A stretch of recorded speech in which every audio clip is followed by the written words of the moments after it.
অবৈধ পথে সাগর পথে ইউরোপ যাওয়ার শীর্ষে এখন বাংলাদেশ। শ্রম অভিবাসনের নামে এভাবেই চলছে মানব পাচার। এ তথ্য দিচ্ছে বেসরকারি সংস্থা ব্র্যাকের মাইগ্রেশন প্রোগ্রাম।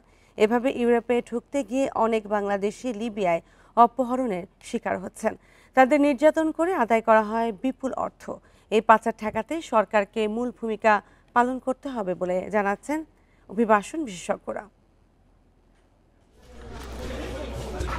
প্রথমে উন্নত জীবনের প্রলোভন দেখিয়ে রাজি করানো হয় তরুণদের, তারপর দেওয়া হয় ভিসা ও ট্রাভেল ডকুমেন্টের প্রতিশ্রুতি। চূড়ান্ত পর্যায়ে অবৈধভাবে ইউরোপে ঢুকতে ভাসিয়ে দেওয়া হয় ভূমধ্যসাগরে।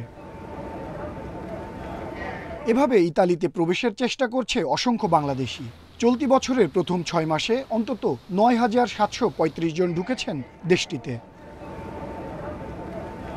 তবে বেশিরভাগই লিবিয়ার বিভিন্ন ক্যাম্পে বন্দী হয়ে শারীরিক নির্যাতনের শিকার হন। তাদের জিম্মি করে পরিবারের কাছ থেকে নেওয়া হয় বিপুল অর্থ। শুধু ইতালিই নয়, অবৈধভাবে মানব পাচার হচ্ছে মধ্যপ্রাচ্যের অনেক দেশেও। বিদেশে পাড়ি জমানোর ব্যাপারে তাই সতর্ক হওয়ার পরামর্শ অভিবাসন বিশেষজ্ঞদের। বলেন, পাচার ঠেকাতে সমন্বিত উদ্যোগ দরকার। এজন্য মূল ভূমিকা নিতে হবে সরকারকেই।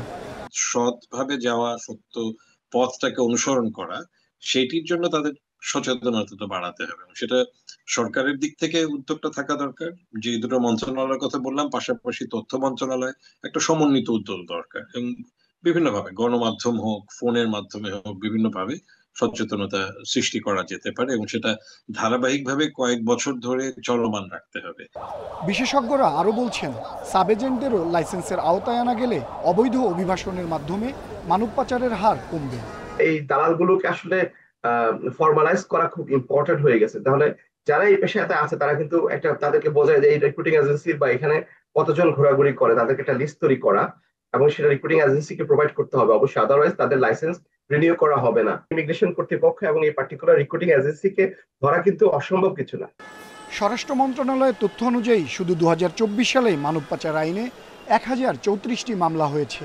আর পুরনোগুলোও হিসাবে নিলে প্রায় 4500 মামলা ঝুলে আছে আদালতে। আনোয়ার সাদাত নূর, ইন্ডিপেন্ডেন্ট নিউজ, ঢাকা।